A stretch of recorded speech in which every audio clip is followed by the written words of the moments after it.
Hello बच्चों, अब हम करेंगे comparison of intensities at maxima and minima in interference pattern. अगर हमारा एक सोर्स है तो I1 is directly proportional to A1 square. दूसरे सोर्स के लिए उसकी इंटेंसिटी उसके एम्पलीट्यूड के स्क्वायर के डायरेक्टली प्रोपोर्शनल होती है। तो फॉर्मूला बनेगा I1/I2 is equal to A1 square by A2 square. अब आप देखिए I मैक्सिमम क्या होता है A1 प्लस A2 का होल स्क्वायर और I मिनिमम होता है A1 माइनस A2 का होल स्क्वायर। अब हमें इसको कंपेयर करना है, मतलब हमने इसको रेशियो लेनी है। अब हम इसमें से कॉमन ले लेंगे, A2 स्क्वायर बाहर कॉमन ले लेंगे। जब हम A2 स्क्वायर बाहर कॉमन लेंगे तो ये थ्रू आउट जो है दोनों डिवाइड हो जाएंगे A2 से। तो A1 भी A2 से डिवाइड कर दो, A2 को भी A2 से डिवाइड कर दोगे तो आपका A2 स्क्वायर बाहर कॉमन आ जाएगा। सिमिलरली हम नीचे भी A2 स्क्वायर बाहर निकालेंगे, A2 स्क्वायर से A2 स्क्वायर कट गया। हमारे पास जो एक्सप्रेशन बना A1/A2 प्लस 1 A1/A2 माइनस 1 का होल स्क्वायर। आपने A1/A2 को R मान लिया, ये R प्लस 1 हो जाएगा अपॉन R माइनस 1 हो जाएगा। R किसके इक्वल ले लिया हमने A1/A2 के, तो ये हमारा R प्लस 1 ठीक है का होल स्क्वायर और ये बन जाएगा हमारा R माइनस 1 का होल स्क्वायर। इसको हम इस तरह से भी लिख सकते हैं, हम इसको रूट ऑफ इंटेंसिटी, देखिए ये जो intensity is directly proportional to क्या होता है एम्पलीट्यूड का स्क्वायर। तो एम्पलीट्यूड किसके इक्वल हुआ, किसके डायरेक्टली प्रोपोर्शनल हुआ, अंडर रूट आई के। तो हम एक ही जगह अंडर रूट आई लिख सकते हैं।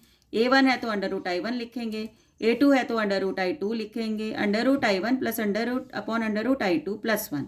सिमिलरली इसको भी हमने ऐसे ही लिख दिया। तो आप ये वाले फॉर्मूले जो हैं यूज़ कर सकते हैं न्यूमेरिकल्स में।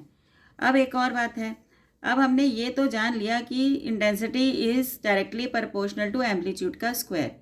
ये स्लिट की विड्थ के भी डायरेक्टली प्रोपोर्शनल होता है।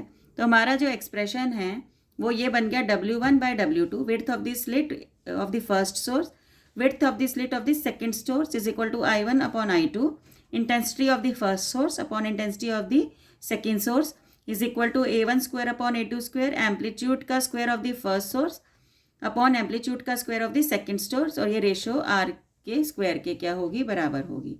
तो ये हमने इंटेंसिटी को मैक्सिमा और मिनिमा पे क्या किया है, कंपेयर किया है। अब हम लेंगे interference pattern of white fringe.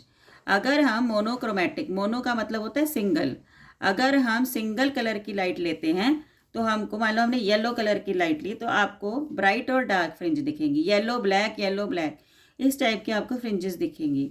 लेकिन अगर आपने इंटरफेरेंस पैटर्न आपने अगर लाइट वाइट कलर की ली, आप सबको पता है वाइट जो है वो कंसिस्ट ऑफ 7 कलर्स।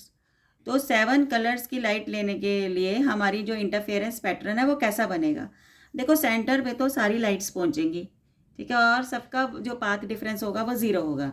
तो सेंटर पे अगर सारी लाइटें पहुंच रही हैं तो उस पर जो सेंटर पे जो फ्रिंज बन रही है वो ब्राइट बन रही है। लेकिन जैसे जैसे आप सेंटर से दूर चलते जाओगे या ऊपर चलते जाओगे आपको कलरफुल फ्रिंजेस मिलनी शुरू हो जाएंगी। अब आप ये देखिए कि जो वाई का फॉर्मूला होता है, अभी हम पढ़ के आए थे, डिस्टेंस फ्रॉम दी सेंटर। अगर ब्राइट फ्रिंज है तो उसका फॉर्मूला है n λ/d/d।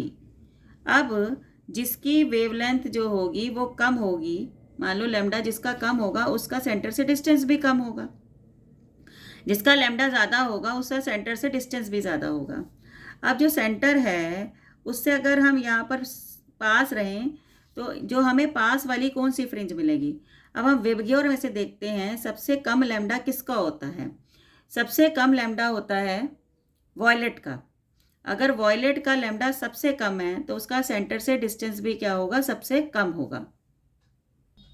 अब हम देखेंगे रेड के लिए, रेड का लैम्डा मतलब वेवलेंथ सबसे ज़्यादा होती है। अगर लैम्डा सबसे ज़्यादा रेड का होता है तो उसका डिस्टेंस सेंटर से सबसे ज़्यादा होगा कि वहाँ या Y directly proportional to lambda दिख रहा है। तो अगर लैम्डा ज़्यादा तो distance from the centre of that fringe will भी ज़्यादा। तो इसका मतलब रेड का डिस्टेंस सेंटर से सबसे ज़्यादा होगा। तो आपको सबसे दूरी पर क्या मिलेगी, रेड मिलेगी, और सबसे पास में आपको कौन सी लाइट मिलेगी, वॉयलेट लाइट मिलेगी।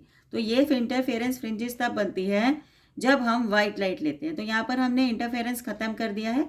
नेक्स्ट टॉपिक जो हम लेंगे वो लेंगे डायफ्रेक्शन ऑफ लाइट।